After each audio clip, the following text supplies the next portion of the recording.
I wanted to share this event that happened to me yesterday not only as a PSA about the dangers of meeting people online, but also how important it is to listen to your gut in situations like this. I'm a 20-year-old female, 5'3" and 120 pounds. Most people comment on how much younger I look than my age, which may be worth mentioning. I on and off use Tinder, usually just when I'm bored at night and want to kill time. I'm bi, mostly interested in girls, but I keep guys turned on in the Tinder settings because there aren't many girls on the app in my area. I matched with a guy who we'll call Adam, around the same age as me, and after Snapchatting for a few hours, I decided I was comfortable enough to meet up with him and smoke, although I should have realized how dumb of me it was to follow through with these plans. Since we both live with our parents, Adam said he knew a good spot for us to smoke privately without having to worry about other people or police, since smoking is not yet legal in my state. I was reluctant about meeting in a park to smoke with a stranger, but I was really bored and hadn't smoked in a few months. Adam sent me the address to the park and I headed that way. He sent me a snap showing me that he was in his car at the park waiting on me. He told me to come to the back of the park because we would be in a more secluded area, so I drove my car down the skinny path to the back parking lot where I saw a blue van parked in the corner. I started doubting my decision once he messaged me saying, "Hey, I'm in the blue van, come hop in." I kept looking at the van trying to make out any sign of a person in the driver's seat. To my surprise, not only did I see Adam in the front seat, but I saw another guy in the back of the van ducking his head. I immediately drove out of the park and blocked Adam on Snapchat and Tinder on the way out. A few minutes after pulling out and heading home, I got a notification on Snapchat indicating a guy named David had added me through search. Not through contacts or quick add, he literally searched my username. I didn't add him back, but he was still able to message me. I opened the message, which read, "You stupid wench." I guess it goes without saying that I blocked David as well. I'm not sure of the events that would have occurred had I entered the van, and quite frankly, I don't want to know. The internet can bring amazing relationships and friendships, however, be aware that there are people out there who have only bad intentions with anyone willing to meet up with them.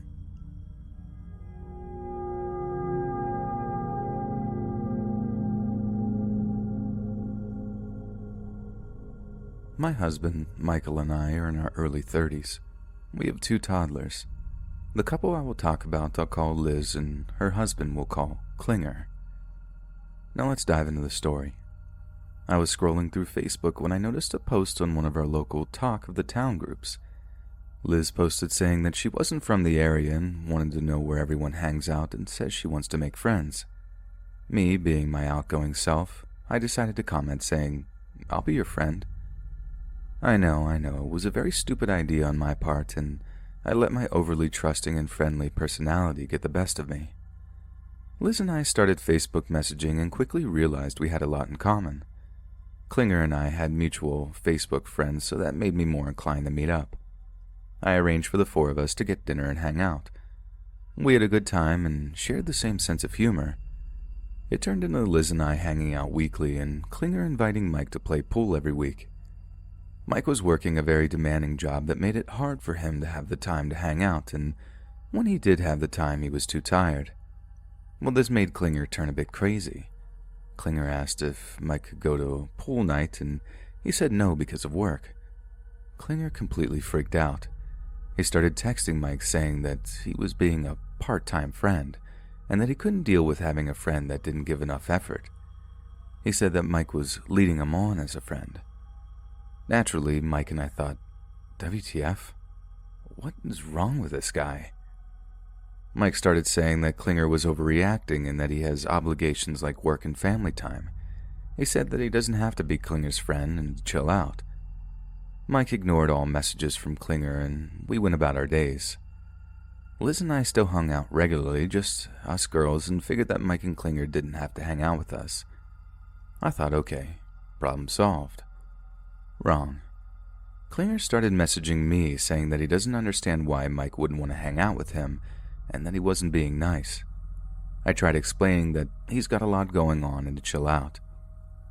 This just made him angry, and he lashed out by saying that Mike didn't give me enough me time and that everyone deserves that. He insisted that Mike take time for himself and have a guys' night weekly. I told Klinger that him and Mike don't have to be friends and it's not a big deal. You would think I would have cut Liz and Klinger out of my life right then, but I thought that I could be friends with only Liz. I then started to notice that Liz was becoming too clingy and would get mad if I said I felt like just hanging out at home instead of with her. She made me feel guilty for wanting to have time alone, so my idiot self fell for it and thought that it would be wrong of me to leave her to be lonely as she didn't have anyone in the area. This in turn made me spend more money than we could afford, as she always wanted to get drinks or food. Mike and I started arguing because Liz would twist things I said to her, then Klinger would spit them out to Mike. I thought about ending our friendship, but wanted to give her the benefit of the doubt. This all changed when I got a text from Liz asking if Mike and I would want to come over and do Molly with them. I'm not into drugs, except maybe smoking occasionally, so I definitely wasn't about to go over to their place to do Molly. I said that we wouldn't, and I'm not into that. Anyways, plus we didn't have a sitter. Liz had the audacity to say that I should bring our kids over with us and their kids could play with them. I told her absolutely not, and she got mad that I said it was a bad idea. Meanwhile, Klinger is nonstop texting Mike saying that he's just some alcoholic and that he doesn't give it to me enough. Mike and I were totally taken aback as this came out of nowhere, and I never complained about my intimacy to Liz or Klinger. In fact, I told Liz that I was pretty content with that. I did mention Mike drinking a lot at the time, but didn't go into further detail, and it wasn't some big secret. He had a drinking problem around this time, but that's a story for another time. Klinger then lectured Mike about him needing to quit drinking and that he's just a terrible father just like his dad. My husband has his share of issues, sure, but he's not just some terrible dad and has dramatically improved since this occurred. Klinger then said that our kids are annoying and ugly. He told Mike that our son shouldn't have a pacifier and how we are intentionally screwing up his teeth. Keep in mind that they were around 17 months and 3 years old with standard tantrums. Mike said that he was done with the conversation and that there was no reason for him to disrespect our family, which obviously included a few choice words. Mike said he doesn't care what he's into, but that Klinger seems to be looking for a boyfriend, not a friend, and he's not into men. Klinger lost his mind and told Mike that he would break him in half. Mike blocked him on everything. Then I texted Liz saying that our friendship was over due to her psycho husband. After we blocked them, we didn't hear from them again, but I was nervous for a good month that Klinger would show up at our house and try to do something. It didn't help knowing that Klinger regularly went to the dark web and hearing all the horror stories surrounding that. Also, at the time, they lived about 10 minutes away. Thankfully, I knew beforehand that they would be moving to a city about 40 minutes away in the near future, so I knew it would be unlikely that I would run into them. So long story short, I learned the hard way that when it comes to friends, it's quality, not the quantity of friendships. We have a couple of good friends and are more than happy keeping it that way.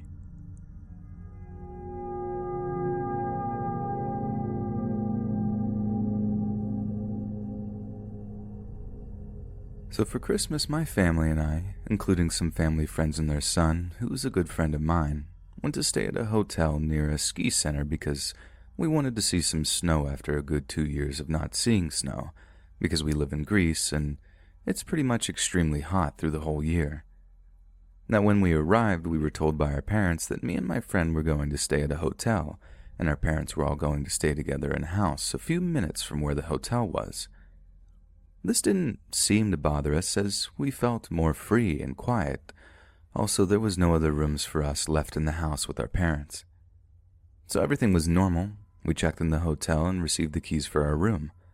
The whole place was pretty small and it had 3 entrances, one being to the cafeteria, which was a big door which was pretty much locked the whole time and was only opened by the staff during the morning in order for people staying at the hotel to have breakfast there.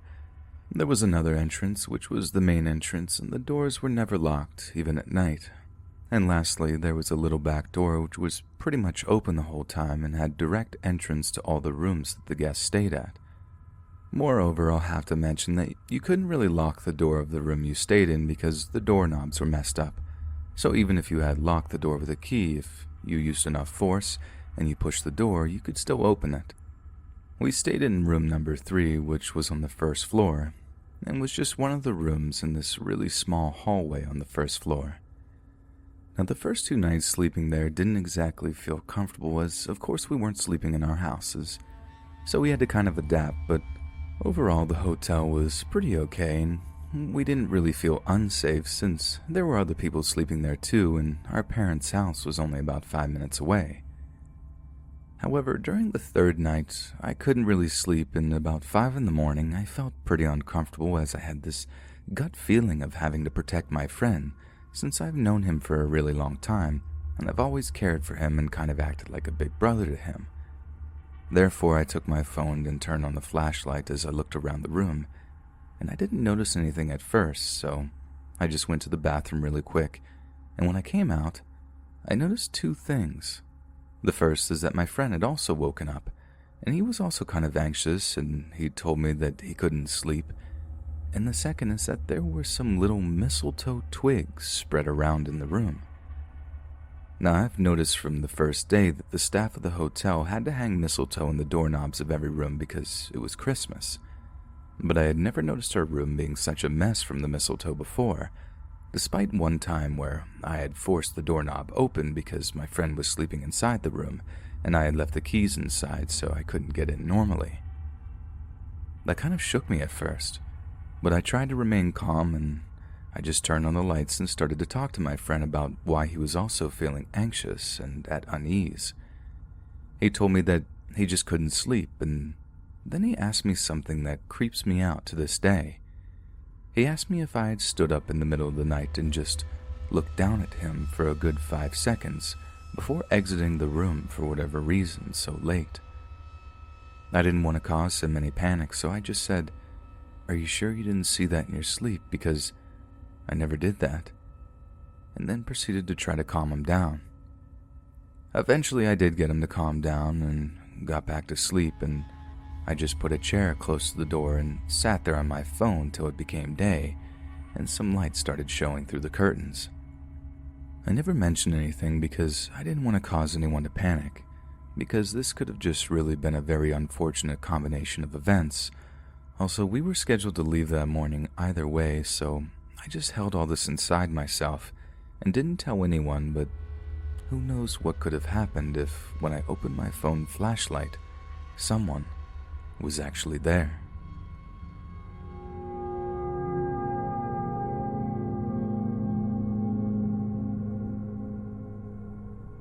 I wrote here once before about a terrible experience in Chicago, but I think that moment of fear in the big city was dethroned by an event that happened yesterday.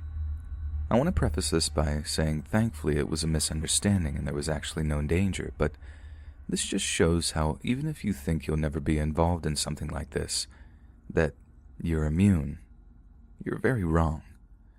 I used to think that way.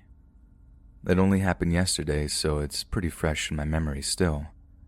I was with my friend and her husband, and we had just stepped into the mall after having our nails done. We had just exited the store we parked in front of and into the hallway. Immediately, we see people looking very unsettled. There were even a few people that were walking very hurriedly away and back to the exit.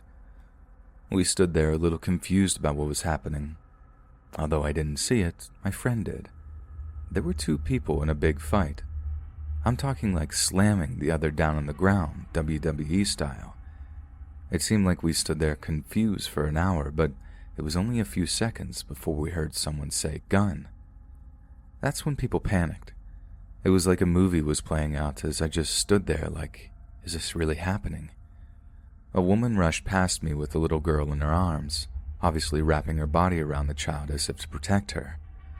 Needless to say, we Usain bolted out of there. It was loud, the yelling and the people stampeding around us.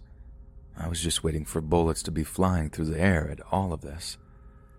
My friend's husband had stopped at one point, and I could just hear my friend screaming his name. I slowed down a bit so I didn't lose her, but I also didn't want to be shot. I'm a little guilty about how my body just wanted to save itself, but my brain was telling me to stop and wait for her. I slowed my running and called her name, and thankfully both her and her husband were behind me again. We finally got back to the car, very out of breath since we hadn't ran like that since high school. We stood there by our vehicle for a while debating what we were going to do, and settled on getting drinks at a restaurant across the mall parking lot so he could watch what was going on since the police had just arrived by then. Suddenly my friend's husband looked at us all serious and said, "Go." And we get nervous all over again, and we're like, why? And he just keeps saying, "Go, go, go," and starts ushering us up hurriedly away. We finally got an answer to why he was rushing us away, and he said, either someone dropped something, or there was a gunshot. It didn't take long for people to figure out it was a miscommunication. We watched the police leave, and the mall reopened just fine in the hour or so we were at the bar and the restaurant. Looking at news articles about the event, the pop that my friend's husband had heard, and apparently many others had heard and thought it was also a gunshot, was someone's car rolling over a pop bottle that had burst and made a similar sound to a gun. All in all, thankfully nobody got hurt, aside from those guys inside who were fighting like they were in a boxing ring, and we still don't know who or why someone said gun. I never really thought something like this would happen to me, but obviously it can. You always just think you'll be safe, and just hear whatever happens on the news and say, wow, so glad I wasn't there.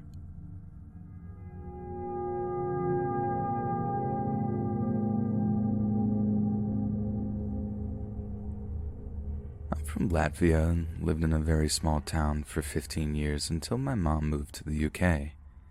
The town was so small that we only had 3 stores which were placed just a few meters away from each other. So rumors in there spread like forest fire, and everyone knew all the dirt about anyone. Max always seemed to have this kind of reputation of being a kid with a bit of mental issues, plus his mother was hardcore alcoholic, and father of course not present, instead ever-changing stepdads, one worse than the other. I kind of had sympathy with her because my mom had raised me and my twin brother while my dad was either laying drunk in some terrible apartment or when sober whining about how he feels like his heart will stop soon and he needs medication. I roll my eyes at the thought.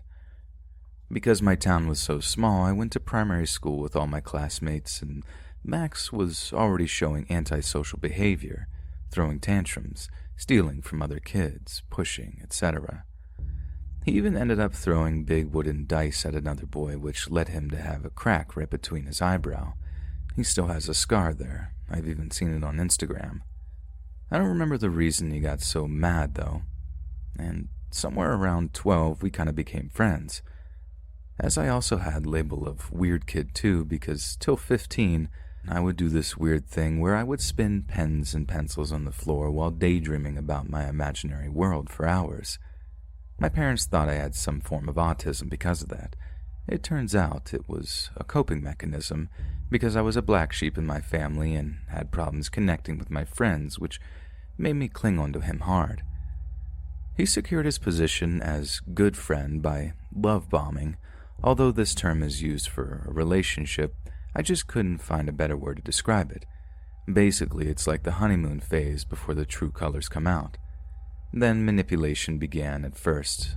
Something small like, snatch some cigarettes from your granddad.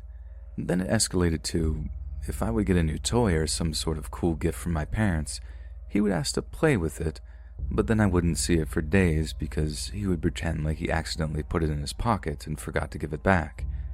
If I called him out, he would bring up the fact that his family is poor, telling me stuff about how privileged I am, and that people like me should starve for a week to know the true struggle.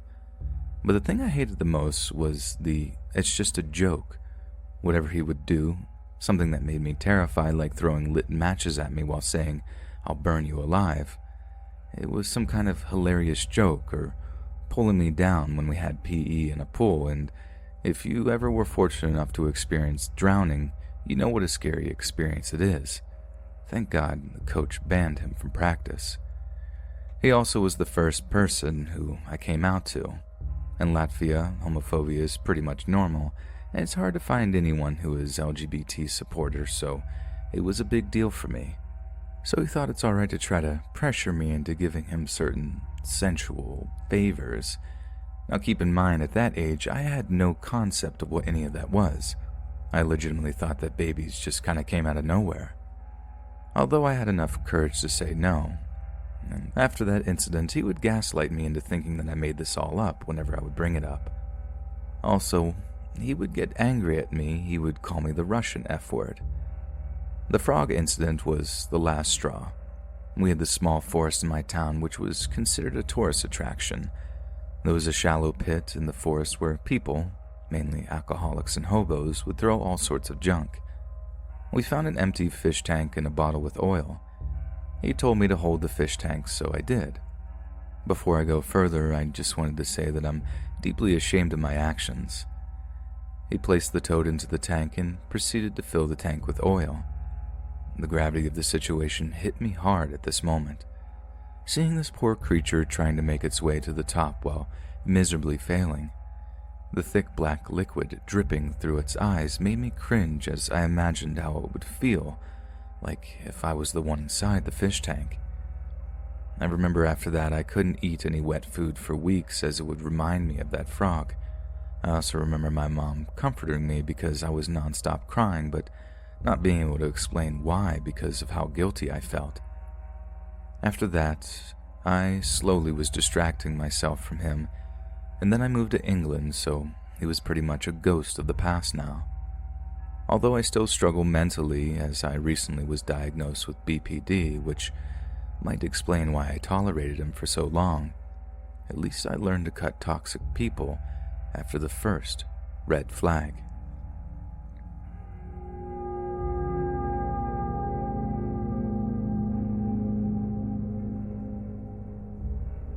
I know most of us believe in ghosts. The question is, have you seen one? For years I've watched ghost shows like Ghost Adventures, but I never thought I'd see one. I've always just explained away bumps in the night. But here's two stories that, to me, still send shivers up my spine. Back in 2013, I had just turned 19, living in a super small town in Alberta, Canada. That year, the river surrounding the town flooded. Homes were lost as well as lives in surrounding communities. I believe this is what made the energy in these homes stronger. At the time, I was living with my boyfriend's family in a very old home, estimated about 112 years old at the time. It was just a small, typical farmhouse, moved into town from an unknown farm in Alberta. It was a 2-bedroom, 1-bath with a new add-on basement with 2 other bedrooms. Picture an old farmhouse, the original hardwood floors, white crown moldings, very tight hallways and small rooms. Me and my boyfriend's room was in the add-on basement. It was always freezing and very, very dark. And before I moved in, his mom used to witness a dark figure standing outside the house, just staring in through the windows at night. Whatever this thing was would bang on the doors and exterior walls. Now, when anyone new would move in, that figure would then come into the house too. New neighbors moved in next door, and things started getting strange. Every day when everyone would get home from work, things would be moved around and rummaged through, but nothing would be taken, so we assumed the neighbors were coming in the house. One day, me and my boyfriend got home before anyone else, and like normal, things were moved around. So we cleansed everything else and went downstairs to relax before bed. His family had 3 dogs at the time, and you could hear them walking around upstairs. We finally get ready for bed and lay down. All of a sudden, we hear someone run around upstairs. Not the dogs walking around, but a person stomping. But none of the dogs were barking or getting upset. No one else was going to be home till about 11 p.m. or later. We call his mom asking if she had gotten home, and the answer was no.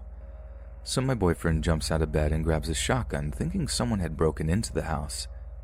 He sweeps the house room to room, and nothing. No one but the dogs and us were there. As soon as we get back, we lay down after finding out no one was there. Whatever had walked through the house before runs out. One day, I was staying at my boyfriend's sister's house for the night. This home she owns is very haunted. Her daughters talk to a person named Ogie. Screaming and yelling, this thing is scarring them. Their motion-censored toys go off all the time, and so on. Anyways, this night I was just falling asleep on the couch, and out of the corner of my eye, something keeps moving in the kitchen, next to the living room. All of a sudden, in the middle of the night, I wake up to a chill running down my spine. I go to the kitchen to grab a glass of water. As I walk into the kitchen, the overhead light flicks on, and I turn to tell the kids it's late and time for bed. But instead, I see a woman in a white dress. Her body was deformed. Her long dark hair was covering her face. Think the girl from The Grudge hair. Then, as soon as the light flicked on, it goes off and she's gone. This house is built next to an old unmarked graveyard. All of the family has seen this woman walking through the house and the yard. I think it's evil as the kids are so scared of it and says she does mean things to them and lives on the ceiling. Needless to say, those homes scare me and everyone who lives in them.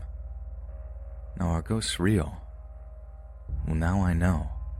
They are.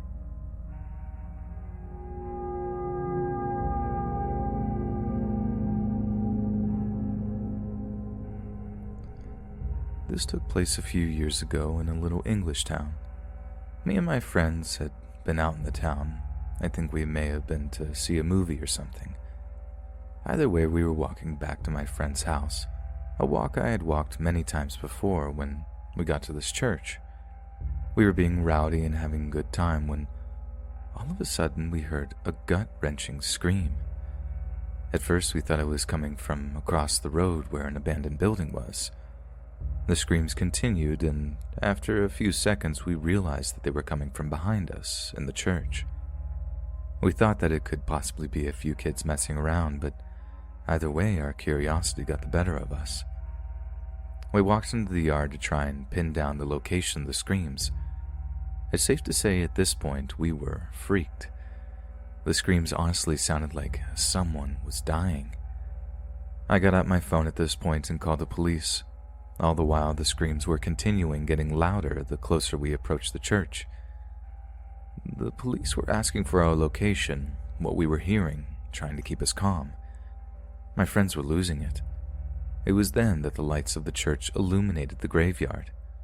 We ducked to avoid the lights hiding behind headstones. Then, just as suddenly as they came on, they went off again. Then on, then off, then on and off once more. At that point, we hightailed it out of there. We weren't sticking around to find out what was going on. The police called me back a few minutes later when we were further down the road. They said that they arrived at the church and looked around, however they couldn't see or hear anything. I asked whether the lights were on or any of the doors were unlocked, but they said that the entire property was fully sealed and no lights were on.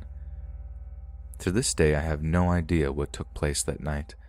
In all honesty, I had forgotten about it until my friend had reminded me.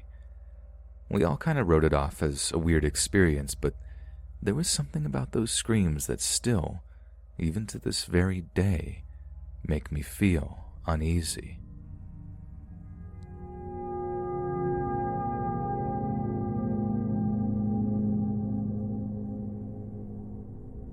This is a true story that really happened to me back in 2006 when I was living in Hobie Sound Beach, Florida, a rather small town in between some bigger beach towns. I had just driven back home to Oklahoma to visit and happened to talk to one of my best friends, Joe, into moving back to Florida with me. One night, Joe and I had decided we were going to head down to the beach, bring a couple of beers and some herb, and chill out down by the ocean. It was a nice night. As we pulled up, I remember parking my car in the beachside parking lot. We were listening to Sublime and opening our first beers when I told Joe I was going to go walk down to the beach. I kicked off my sandals and walked down to the ocean. The ocean was flat, waves barely rolling up against my ankles. As I'm standing there gazing upon the open ocean, I hear Joe say something as he started walking down from the car towards me on the beach. Then what I can only describe as an ethereal blue lane of light illuminates me. The light creates a lane about 15 feet wide. The light illuminated the sand from the ocean to the top of the beach's sand dune. What struck me as odd was that it wasn't a broadcast light in a V shape from the origin. It was a parallel lane of light. It was illuminating the granules of sand in a way I've never seen light do before. As it lit me up, I exclaimed to Joe, "What is that?" I began to search for the origin of the light. I didn't see nor hear anything in the sky above, so I focused my attention on the ocean. I could somehow sense that this light was coming from near offshore. I squinted to look for any stern lights, assuming maybe this was coming from a boat. This was a clear night, and in a clear night off the Florida coast, you can see a boat's light for miles off the coast into the horizon. I saw nothing. No boats, no shadow outlines along the horizon, nothing. Still, I could sense that this light illuminating me was coming from a few hundred yards off the beach, albeit still unable to physically see the object. This analysis all happened within a matter of probably 20 to 30 seconds as the light illuminated me. The light then slowly dissipated off me. It then lit up Joe's lane for about 10 seconds, who had now descended the top of the beach and was almost closing in on me. Now he's freaking out.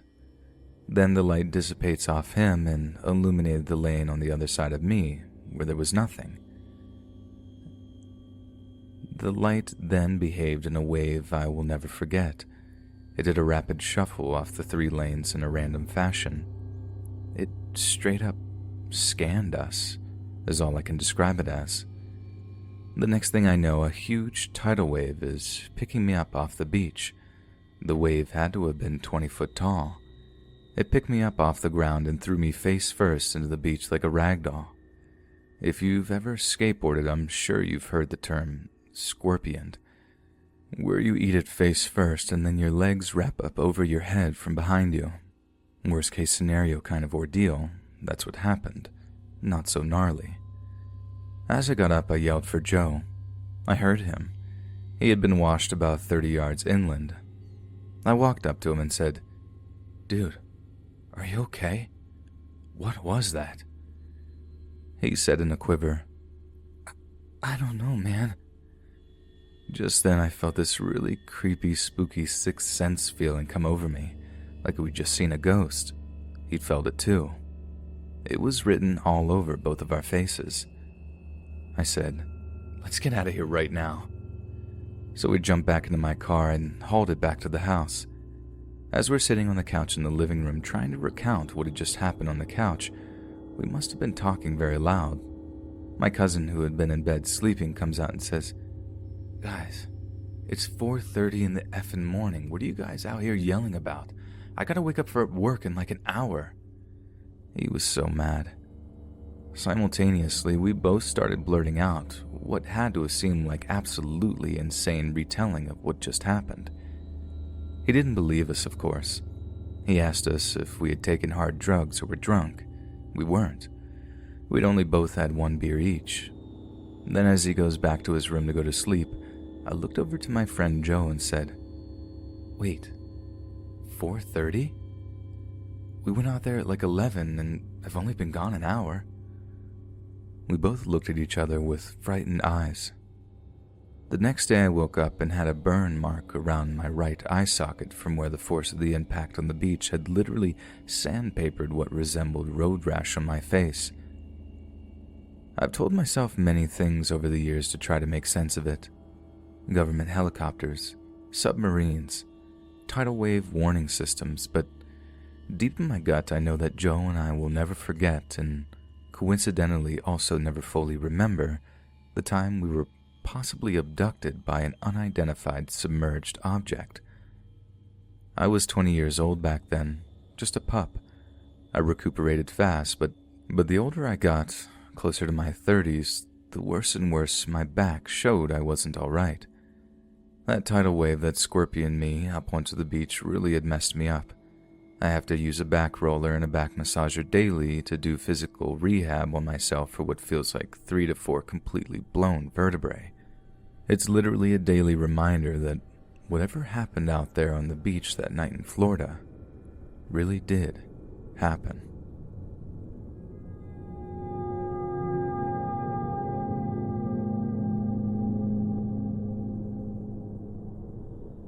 I'd like to start this by saying I am a skeptic.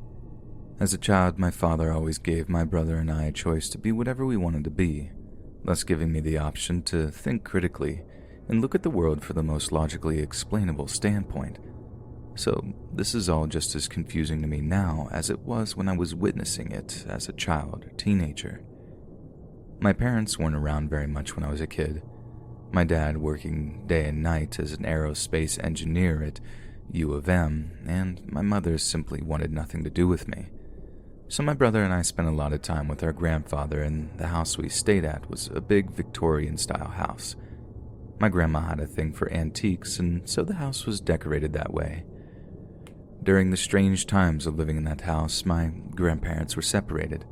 My grandma was living in North Carolina for more than 8 years, leaving my grandpa to take care of said big empty house. I always loved staying there as a kid because I practically had no bedtime, and I got to spend most of Friday through Sunday watching anime and eating whatever I wanted whenever I wanted. I was a pretty isolated kid, and it was the perfect distraction for someone like me who didn't have friends to hang out with. That being said, the very first time I ever saw her was on one of these nights. Another thing I neglected to mention is that my room there is full of dolls. If I recall correctly, my grandma has over 300 Barbies, all still in their boxes, a small little bunch of porcelain dolls, and this antique chair that had a bunch of Raggedy Anns all sitting on it. It never really bothered me, but my brother won't set foot in that room. I guess I'm just not one of those people who's scared of dolls. In the past, I'd had issues with that chair full of Raggedy Anns, particularly when I'd leave my room and come back and all of the dolls that I'd just stacked up nicely and by size from big to small were laying on the floor all of a sudden. I just assumed it was my grandma's cat using the chair to get up into the window, and maybe she just knocked them all over in the process, but it became more of an issue when it was happening even when I'd shoo the cat out, close my door, and wake up to all the Raggedy Anns on the floor again. It was about 2 in the morning on either Friday or Saturday, and I was starting to feel drowsy, so I shut off Toonami and went into my room. It seemed like a typical weekend for 12-year-old me, you know? I turned on my little nightlight, got into bed with a glass of water next to me, took off my glasses, then shut off the light. When I laid there, eyes shut, I could feel myself drifting off into sleep, listening to the silence of the house, only to be woken up by the sound of those dolls hitting the floor as they fell off the chair at the foot of my bed. I got this strange tingling sensation on the back of my neck, but due to my stubbornness, I kept reassuring myself that it was nothing. Maybe it was just one of the dolls being unbalanced and causing a dolly avalanche or whatever. I kept trying to sleep, focusing on the familiar noises of my surroundings in the dark. The sound of the grandfather clock out in the hallway ticking, my grandpa snoring in the other room, the occasional popping sounds of the old house settling. Nothing seemed out of the ordinary yet. I had the strangest gut feeling ever. So I sat up to get a sip of water in hopes of calming myself. When I sat my glass back down on the nightstand, I looked up from where I sat, only to meet eyes with a small child sitting in the chair across from my bed. She smiled at me, then looked back down at whatever she was doing. In my head, I'm trying to rationalize this like, oh, maybe she's a friend of the family. But no, that still wouldn't explain why she's sitting in my bedroom at 2 a.m. So I had to be dreaming, right? I went to take off my glasses to rub my eyes, only to remember that I had already taken my glasses off and they were sitting on the nightstand. I could see this person perfectly, even though everything else around her was blurry in the dim light of the nightlight. I rubbed my eyes almost frantically, thinking I had officially gone crazy or something, but when I looked back up to the chair, she was gone. I got no sleep that night and finally passed out when the sun was coming up, and I didn't tell a single soul about it until I was about 16, and the topic of the paranormal came up at breakfast one day. My brother, Grandma, and I were all sat at the table chatting after eating, and my grandma brought up that the house was haunted. She's very superstitious. And my brother mentioned being in the kitchen a few months ago and seeing the little girl standing at the top of the stairs when he looked over from where he stood. I'll tell you, when he told me that, I nearly soiled myself because I'd been bottling what I saw up for years, and I immediately spilled the beans to him about it. Just the fact that we both saw the same girl during very different time periods freaks me out for some reason, but the thing is, things got worse after that. During my teens, things got rough for my family. Things were not good at home. My mom was caught cheating on my dad, my brother left and no one knew where he went, and I was in a very deep depression. My grandpa had finally made the decision to move down to North Carolina to be with my grandma, and their house here in Michigan sat empty for years. If that house wasn't empty before, I'd start driving by then, so I'd take my little beater car over to their empty house and just sit in the formal living room on the ugly floral print couches in silence. I would go there as my escape place to cry about all the awful things going on in my life, and I would cry to the cat that had been left behind that I'd been feeding and caring for. It's like the house would almost soak up my emotions, and the only way I could describe it is like when you wring out a sponge into a bucket. My feelings being the soapy water trapped in the sponge and the house being the bucket.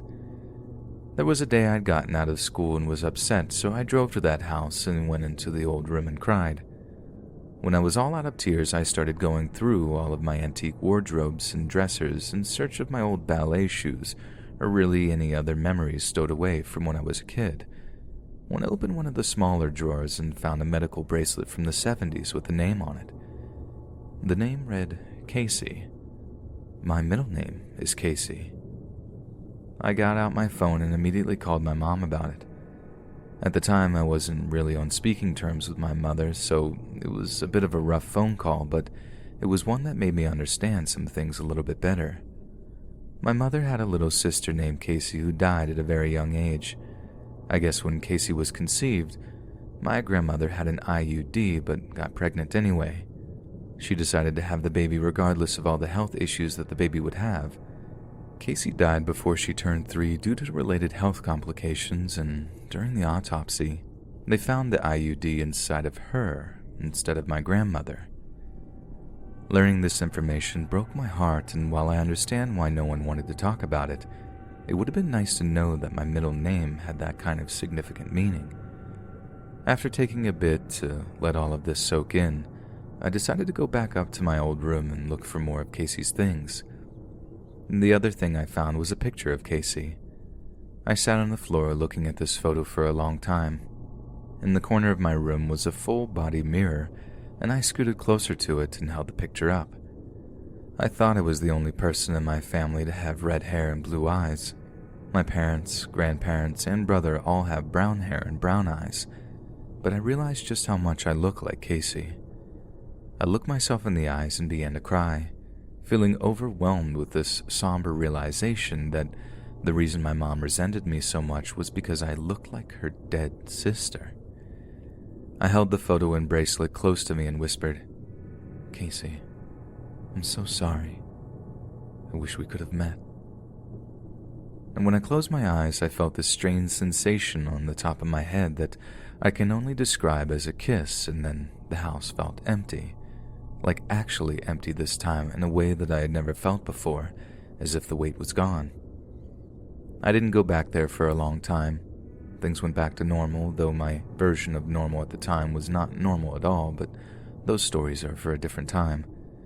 I spent more time at home putting up with my family until the next year.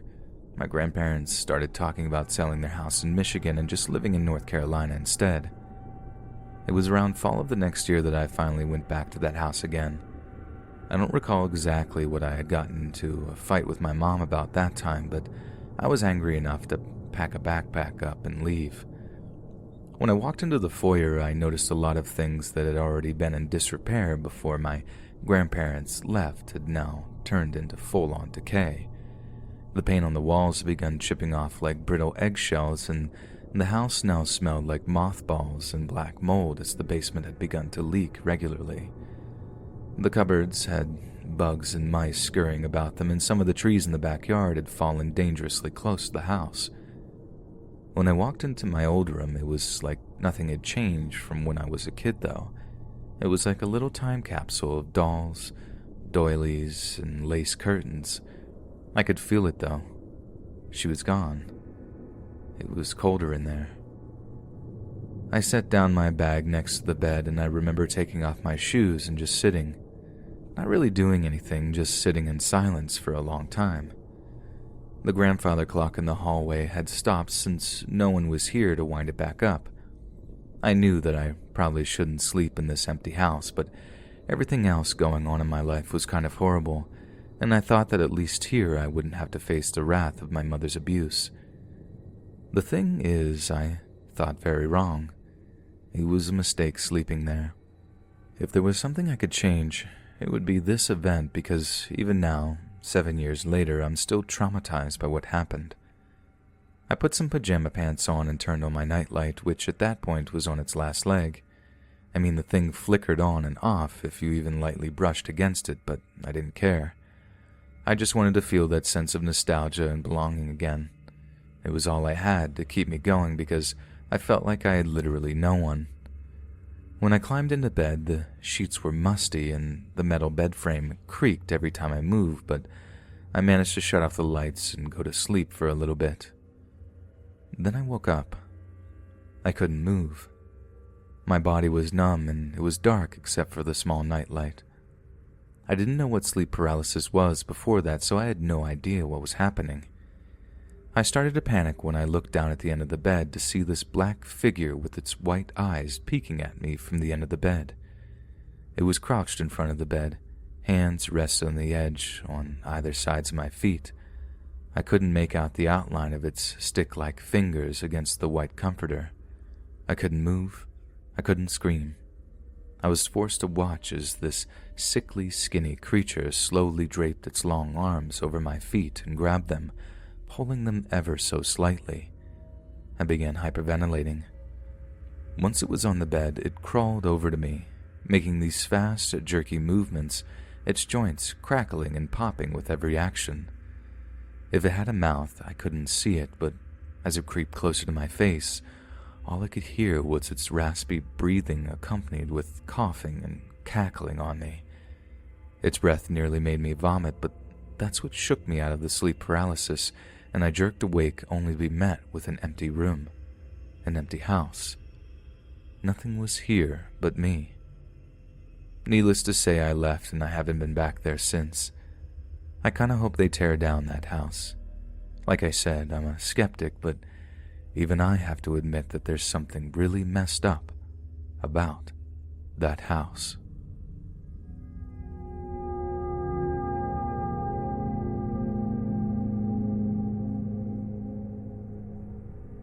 Falling down, falling down, falling down. The incessant sound of my toddler came from the back seat as we made our way to the park. "Cassie, keep it down back there. I can hardly hear myself think."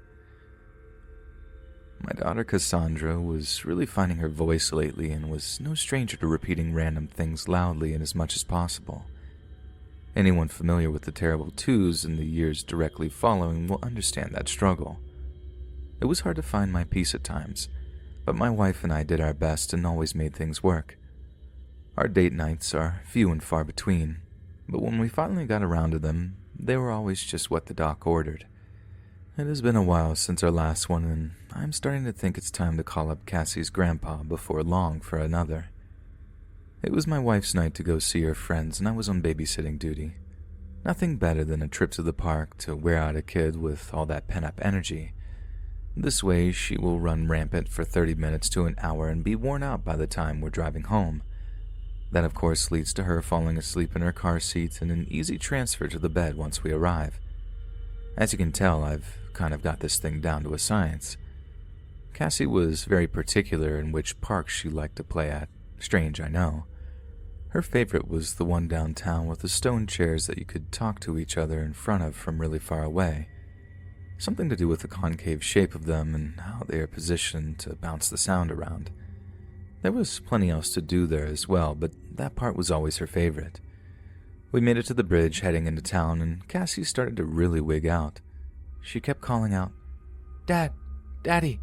Help!" I was afraid that something was terribly wrong with her, so I pulled over just after the bridge into a nearby parking lot in front of a pizzeria. I unbuckled her as quickly as I could and pulled her to the front seat with me to examine her. "What's wrong, sweetie? Tell Daddy what's wrong." Everything appeared to be fine with her besides the fact that she wouldn't stop crying. I just held on to her and let her cry it out. Kids can get like that sometimes, but I was just glad to find out that she wasn't hurt. "It's gonna be alright, Cassie. We're gonna go to the park, and we can even stop to get some ice cream on the way if you want." I wasn't against a little bribing if it meant I could have some peace and quiet. Not the best parenting technique, but sometimes it was necessary for your sanity. That's when I heard it. A sound that would change my life as well as the lives of so many others. A loud rumbling accompanied by the sounds of piercing screams. I turned toward the noise and saw the bridge crumbling, covered from front to back in rush hour traffic. There were a couple of people who had been walking that scrambled in a mad dash, but were not able to make it to safety. Some of the drivers had thrown their doors open in hopes of the same, but it all happened far too fast. Not one person from one end to the other was able to make it off the bridge before the total collapse. It was a day that nobody in the city would ever forget, and all that kept running through my head were the words of my daughter as she sat in the car seat on her way to cross the bridge. Falling down, falling down, falling down. Cassie was no stranger to occurrences such as this one. When she was too young to speak a word, she was already prone to these types of incidents. While at first glance they might only seem a bit weird, looking back now, I fear that they were premonitions which we were unable to understand. Her grandmother and my mother passed away due to a heart attack. The doctors said that if she had gotten to a hospital, it was more likely than not that she would have been able to pull through. The one thing that always stuck out to me about that day as far as Cassie was concerned, she had taken every block, every puzzle piece, and every toy that was shaped like a heart and placed it in the center of the room. If that wasn't strange enough, she had placed every one of them on top of her favorite pictures of her and her Nana from one of their many zoo trips that they had taken together. Much like this time with the bridge, Cassie had been completely inconsolable, although neither me nor my wife had the slightest clue what was wrong at the time. Another time that stands out was when we had brought Cassie to see the newest princess movie at the movie theaters.